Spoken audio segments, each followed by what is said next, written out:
Hello guys, good evening.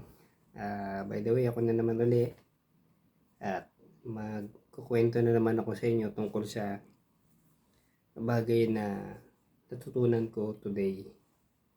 Actually, ilang araw din ako hindi bumiyahe sa Move It.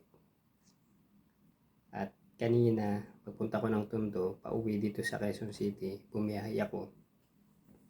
Meron ako naging passenger na siya ay fourth year tourism. Sa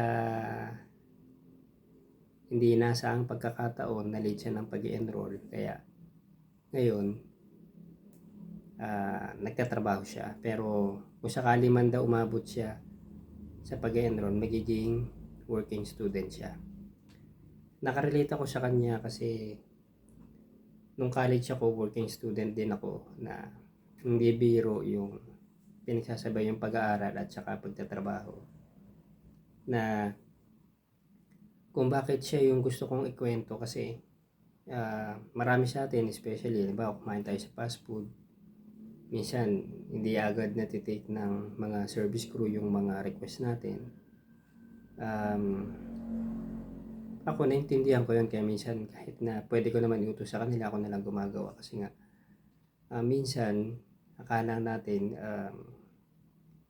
nakakapagpabaya lang sila o ayaw lang na nila tayo pansinin, kundi tao din sila na may limitasyon yung kayang gawin. So instead na magsalita tayo ng hindi maganda, intindihin na lang natin at kung ano yung pwede nating magawa at may tulong, subukan na lang natin kasi hindi natin alam kung ano yung pinagdadaanan at kung ano yung lihim na sinusubukang ipaglaban ng tao. Baka nag-aaral siya habang nagtatrabaho. So yun lang. Good night.